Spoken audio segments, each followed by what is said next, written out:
Hey man, you watching Cold Red with the one and only big homie. My big homie, KB. It's up there and it's stuck here. Boom!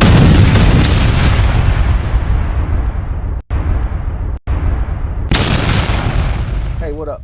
We in Cold Red, where there's smoke, there's fire. I'm your host, ThePlaymaker, and we got a very, very special guest in the building. None other than the super promoter, B.Fire. What it do, what it do. What's happening, B? What's good? Hey, man, it's great to have you here on the couch, man. Man, I appreciate you having me. Your name been ringing bells. Yeah. Yeah, man, throughout the city. So I have some very in-depth questions I want to ask you.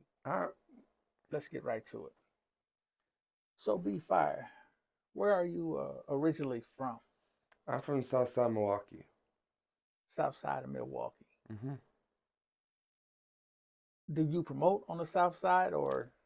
I promote wherever I get paid to promote. Oh, so you good in any hood? I'm good anywhere. You go everywhere.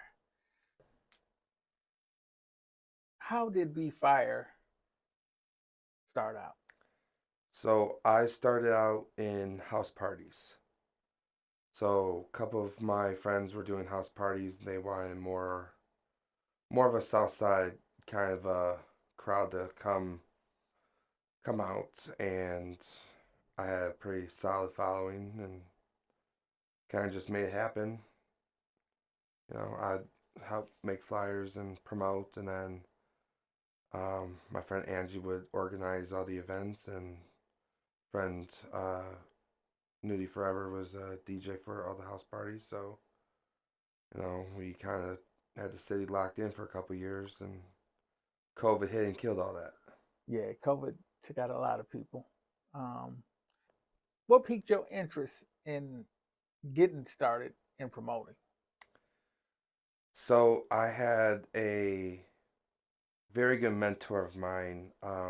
He was promoting over at Oasis at the time and doing his events there, and we had I just turned 21, started getting to the clubs, and my sister's like, hey, this Oasis place is like the spot, and just every Thursday through Sunday it was just packed all the time, and started going to the club. I started buying sections and bringing all my people out. So, probably 20, 30 people into a section, and, the promoter and host was like, we should get you a guest host flyer, and you promote your section and everything, bring more people, and I thought that was the coolest thing in the world. I got my face on flyer, says special guest host, and I keep getting discounts on sections and bottles and liquor, and they started giving me free waters and Red Bulls just there every week, and then 2 months down the road, he's like, everybody fucks with you. You got good vibe, good energy, like really good person. You ever think about being a promoter? I'm like, what's that? So it kind of fell in your lap. Kind of fell in my lap. It wasn't anything I was really looking for. It was more me just being me. Doing the same stuff I was doing with house parties, just bringing my people out. Well, promoting in Milwaukee, you have a long list of greats, man, like Sir Wayne, Knights and Dragons. You have Flyer John, it's just to name a few. Are you familiar with those guys? I know Flyer John. Got his phone number in my phone. But I don't remember hearing the other one. Sir Wayne. Sir Wayne is a veteran around here, man. Definitely a legend. I know Triple D. Very well. But yeah, so we just started doing stuff. Eventually, getting to where I had my own day on Wednesdays, and So let me ask you a question. Do you consider yourself a club promoter or a street team promoter, or a little bit of both? A little bit of both. You can't really have one without the other. I mean, you can, but it's harder. Why do you think that? So with online social media, there's algorithms, right? There's programs that are meant to track down your audience and get you likes and views and interactions and all that. It's not instant. So if you got an event a week from now and you start posting, that post isn't going to gain traction necessarily till maybe a month from now. So I've found that out, the hard way. I had events where, it just never gained traction until after the event was over, and then all of a sudden the flyer starts blowing up everywhere, and everybody keeps asking me, "Oh, what's this? What's this?" I'm like, well, "That's over now." You know. So I've started making all my events months in advance. I got events scheduled and planned, flyers already made, DJs already booked, everything down the line all the way till March of next year, So your advice to any person that is promoting a club is to maybe start your promotional process a month earlier, or even 2 or 3. 2 or 3 months earlier, because you're saying based on The the more algorithm. time you have, the more content you can push. The more you can push, the more people see it. The more people see it, the more people that are likely to show up. Okay, that's some free You game. know, if you get 500 views, you gotta think in the process, maybe 20% of whoever sees it is going to actually show. Okay, You know, just so statistically, if you got 5,000 people that are going to see it, you might get 200-300 that show up to the club. okay, You so know, you basing this off of experience. experience, not only experience but club promoting. What I've seen from me, what I've seen from some of my acquaintances that are club promoters, and seen just how our events have done when we've collaborated on things and when we've done them solo, and just, the more time we've had, the better the event turns out to be. So do you prefer online promotion or hand-to-hand promotion? Both. Online is cool in the sense that organic is better than the ads. Ads are, in my opinion, pointless. You're throwing money away to Meta, to Instagram, to Facebook, and you're not really gaining more than 500-600 extra interactions than you can get with an extra 2 weeks of time. You know, take the extra time, get that, save your money, and put that towards printing off flyers, printing off posters, putting posters up on bus stops, your favorite corner stores, liquor stores, right? Pass flyers out, put them on cars. You go out to the club, put stuff on cars. Easy. So we both agree that the hand-to-hand is still the greatest method of all time because I feel it is. Yes, it's a lot more work. It takes a lot more time and effort. Sometimes a little bit more money, but you also have that personal connection then with everybody that you meet. Hey, I'm B.Fire. I got this flyer. This event that I'm doing in a couple weeks. Come show love. Boom, done. Next and just you're getting that interaction. Then people are putting a face to the name. When I was doing online only, when I first started out, I was just online. Then I pop up to the club and they're like, "Oh, you're B.Fire," because they see the logo, the flyer, they see the footage, but they don't see my face. I was focused more on getting the footage out, the flyers out, and trying to grow the platform and brand that way and the name that way. And they see the name, but they don't see my face. so So the then name they're not associating my face to my name. so the name had become bigger When I than started doing the face hand to right. hand So promotion, how and does that make you feel knowing that the name, because you are B.Fire, right? yeah, But the name has got so big, and then when they meet you, they be like, "Oh, okay." Does that make you feel any kind of way, or it does that? does. It still catches people off guard sometimes. You Why do you know, think that? Because you're a South Sider over on the North Sider promoting, or they? Why would you think that? I don't know. It just there's just people's reactions. They're like, "Oh, even still to this day. Like a few weeks ago, I had uh, girl that bought a section from me over Instagram. Got bought the section, came to Prime, everything. I'm walking around filming everybody's sections that bought from me and getting footage to post, and they're like, "Who are you and why are you recording us?" I'm like, "I'm B.Fire." "Oh, you're B.Fire." Yeah, just caught them off guard and just looked absolutely shocked on their face. I think You that's know, cool. In a way, I think it's cool because the work you put in, it actually paid off. yeah, Opposed to somebody that actually know you and coming up to speak to you is different when the work you put in organically, uh, and somebody say, "Hey, you be fired." That it's a difference there. So yeah. I wouldn't feel so bad about it. I I feel like don't. I don't. It's just not too sure what I can do to get the shocked look off people's faces when they put two and two together. I think it's cool, man. I think it's the more your face catch up with your name, but I think the name is the most important part of the brand. Yeah. So therefore, I think you're doing a great job. Um, let's talk about methods of promoting. You said you like the hand to hand and you like the internet, Yeah. but if you had a choice to choose, what would it be? Hand to hand. I agree with you. Only reason I do both and prefer both is I don't have enough time in the day to do as much hand to hand as I would like. I have a team that works under me that will voluntarily put up posters and flyers because they make money off of sections they sell. So they're going to want to get the event out there also so they can sell sections and make their money, or sell their tickets and make their money.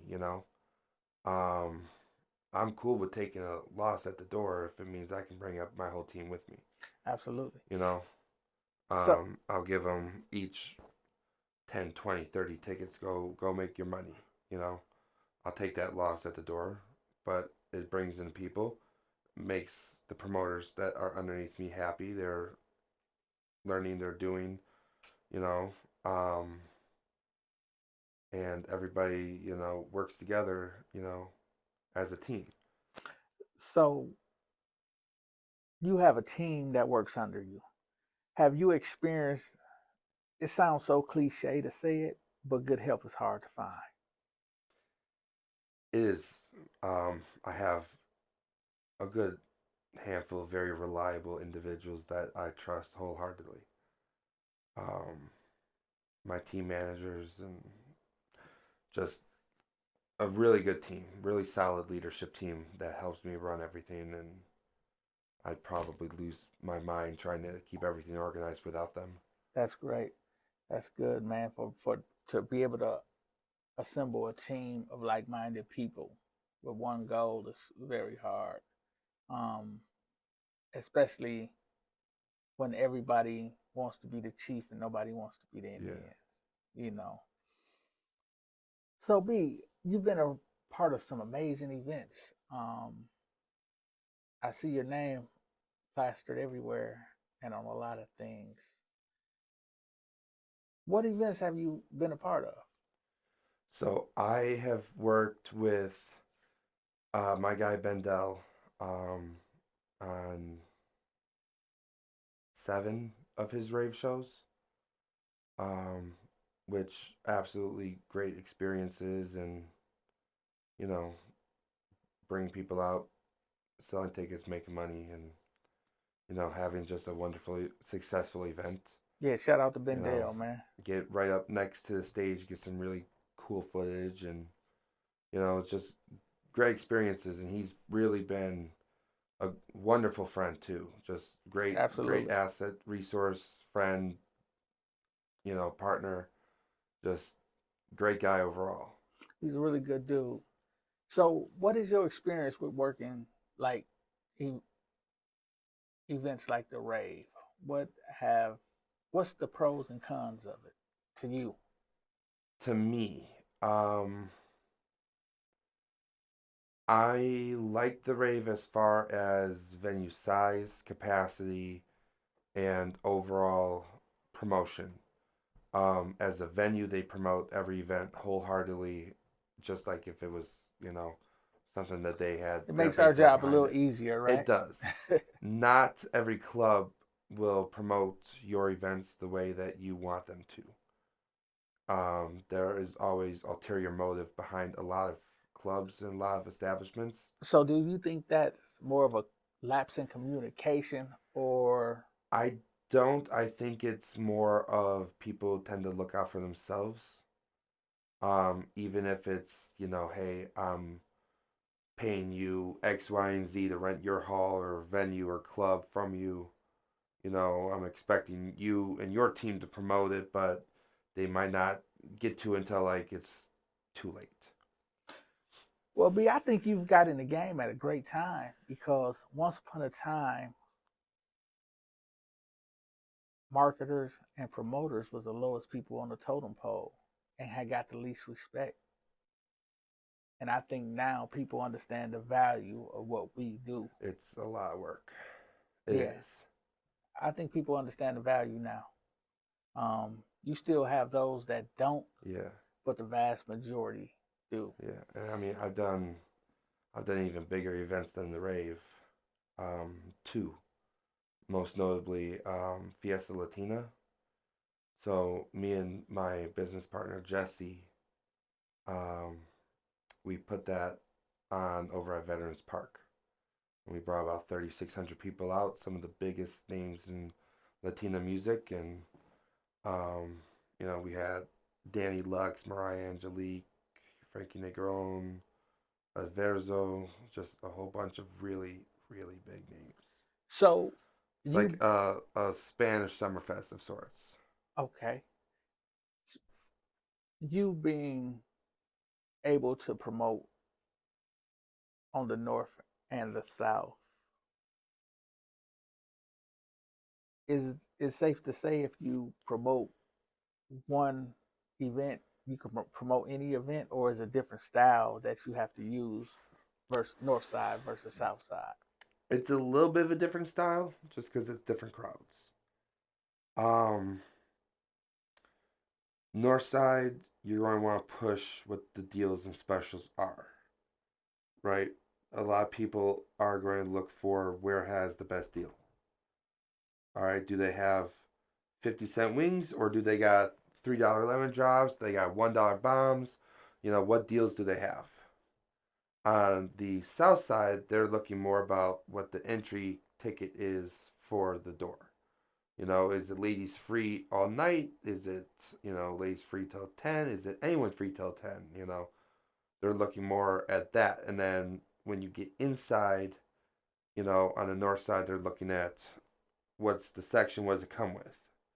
You know, how many people I get, you know, what was it the section come with? On the south side, they're more concerned with, in my opinion, the type of bottle. You know, they're not really concerned with who gets in the section because the sections are so open floor plan on some of those clubs that anyone can be in the section and it won't really make a difference. They want to know what bottle they're getting, Okay. you know. Um, I mean, overall, you know, just anywhere you go, it's really about the deals. You The know, deals is the most important, huh? Well, people. if your club has the best deals, you're going to get the most people. Well, I like to say, B, that people don't look for the deal. I think they look for the steal. Tomato, Cause tomato.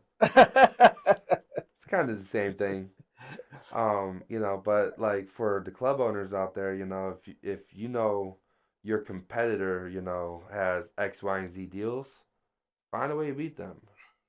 You find a know, way to. it's not about necessarily making money all the time.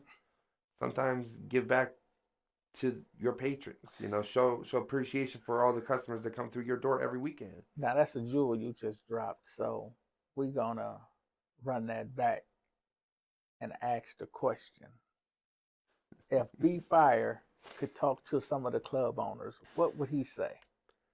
So look at your profit margins. You know, a lot of clubs are making bank, and yeah, that's great for when you gotta bring out artists and everything. But Milwaukee isn't like Atlanta or Houston or Vegas. You know, 10% of people in Milwaukee can afford those prices. So trying to implement that in Milwaukee is really, pushing a lot of people to stop going to the clubs like that every weekend. They have enough on their check to go out once a month and really ball like that. You know, when I first started out, I was over at Oasis, I was over at Vibe, I was over at TJ's, you know, and the three of them competed like crazy with the deals, and the deals were always lower and lower and lower and lower. Where you're buying $100 liter bottle, you can't find that anymore. Those are all 250, 300, 350. Depending what the bottle is. You don't find no $100 bottles no more. Mm. You don't find no bottles being sold at cost. If you're you know selling 50 bottles, you're still making a profit. Absolutely. You know. So what's the goals for B? What what's the plan? So one of my goals, this year I had a wonderful opportunity to have a be the official promoter for a stage of Summerfest. So a whole day, whole stage, the entire event that I was the official promoter for. Um, I think my goal for the next year or two is to work towards having my own stage where I can organize it and put the artists I want to put on, and really, really go all out. I think that would be probably my biggest dream and goal is to have my own Summerfest stage. Um, I feel like I've been very successful in doing music events for up and coming artists, the little guy, really showing love to the whole city, and it's been gaining traction out of state. We've had artists on my shows coming from all over the place, at least one every single event. So let's talk about Firefest. Yeah, Man, I like the name. thank you. So what is Firefest? So, Firefest is a concert series that I developed about 2 years ago. Um, Kind of a way for me to start giving back more to artists in the city. Um, the way I see it is every artist has the same opportunity to blow up and make it like Chicken, Jacob Lattimore, Lakia, Shmurda, anyone that's come out of the city. You know, every artist has the same opportunity. It's really what they do with it, how they get there. And having an opportunity that isn't breaking their pockets, that's giving them the opportunity to perform for other people and network, really come together as a city on one stage. I really feel like that is extremely beneficial to any artist, you know. I think it's dope. I really do. There's a lot of them that have been, since we started out, there's been 5 or 6 that have been signed. Um, we've had A&Rs just randomly popping up. I got a buddy that's over at Empire, and I got a buddy that's at Universal, and they will occasionally, post the flyers for us, and one or two of their A&Rs will randomly show up once in a while, and now you have people like Ant Two Times that have done 15 shows of mine, and now he's an Empire Records artist. Somebody came to the show, discovered him, signed him as a manager, got him on a label, and he's just taken off. Yeah, I think it's You dope that know, you're providing the opportunities for the independent artists. I think that's important to have somebody like you on the ground, at ground zero, to be able to see what's really going on with the artists and give them the opportunity to live out their dreams. and every performance is recorded. Everything is done where they are getting their royalties from performing. They are getting footage of the performance. They're performing for a live crowd, and they're getting it pushed on all of our platforms, which is, equivalent to if you were to do a mic drop. You go do a mic drop, you're performing in an empty room, you're busting down 2, 3, 400 to do that. Well, Firefest, you're busting down 50 to 100. You're getting a live crowd. You're getting the same analytics, the same promotion, the same marketing as you would for a mic drop, but you're saving a lot of money. You're getting a cool experience, and you're still getting footage. Okay. So I feel like it's something different that's not really offered a lot. Like, yeah, there's concerts you can go to. You got, a whole bunch of notable ones that bring in like 6 to 10 artists of the biggest names in the city. Cool. Some people just want to perform and bring out their fans, bring out their people, their family. And that's what it's about, really. They don't want to come see, the 10, 15 biggest artists every 5, 6 months. They don't want to come to Summerfest all the time. They want to come to the rave all the time. They want to do their own thing. Absolutely. So B, as much as we like to feel like we did it all on our own, do you feel like you're self-made, or have there been people that inspired you to become who you are today? I'm definitely not self-made. I've put in just about all the work myself. But I wouldn't be a promoter if it wasn't for someone that's been like a mentor to me. So we're going to go back to Oasis, right? First starting out, the promoter and host that was really putting me on game and getting me to be a promoter and really teaching me everything about promoting, and this is how you post a flyer, this is how you use a hashtag, this is really how you talk to people and network with people, introducing me to a lot of individuals, Pimpin Ken, Cuckoo Cal, Godzilla, just various people in the industry. Some of the greats and the legends. Just very humble individual, OG Tweezy. Yeah, R.I.P. OG Tweezy. He is the reason I am a promoter and really taught me everything. So everything I've done and do, all the love I show to the city is really off of both, my personality I've already had, but, just the direction it was put in was courtesy of him. I wouldn't be a promoter if it wasn't something that he just dropped in my lap. Yeah, OG Tweezy has done a lot of things for a lot of people. And it's unfortunate that we lost a legend. We lost a great one. So, yeah, R.I.P. Tweezy. And, yeah. So, B, man, it looked like you're going to be in the game a long time. But let's not talk so far down the line.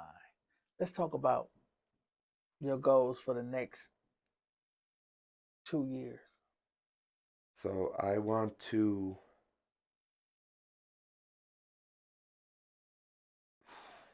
one is to have your own Summerfest stage. Yes. That is probably the biggest one. The one I just did with Ira Star and Afrobeats was really fun and absolutely amazing, but I do want to have my own. I do want to I know we were talking about before the show, but something that I've been working on with a couple of people I know was doing a small scale kind of like awards concert. Like not necessarily a competition, but just something where we're giving back to all the artists in the city. Absolutely. Not necessarily like the biggest ones and giving awards like that, but like a small scale, smaller level, street level kind of an event like that. So I mean, I'm sure you and I can Oh, combine our thoughts and really make something significant for everyone in the city. I'm definitely looking forward to doing something with you. Um, some of your Um, ideas, along with some of my ideas, I yeah. think we can make whatever we're doing bigger, and Um, we can cater to more artists. I do want to start like my own mic drop. I got that in the works right now. I got a shop on um, Appleton that we're putting all that together at. So that should be going sometime mid to end of August. Um, I want to have my own club. That is the biggest goal outside of Summerfest is, have my own club. Um, I definitely am nowhere close to being ready for that. It's a lot that goes into that, and I have mad respect for some club owners that I'm very close to, like Mr. O over at Prime. He's been teaching me a lot the last 9, 10 months, and you know, really, really down to earth, great guy. Um, I have a lot of respect for him because you know, having your own events and putting stuff on and running the whole club, that's a lot of work. Oh, absolutely. Well, B, it seems like you don't won over the people, man, and you've made a name for yourself locally here in the city. So I want to congratulate you on that. I appreciate that. And I want you to just keep going. And soon you'll have that club. You're going to have that stage. And you're going to keep breaking artists. So I want to thank you for coming on the platform. Yeah. Code Red. Where there's smoke, there's fire. I'm your host, The Playmaker. And this B.Fire. Hey. And we out.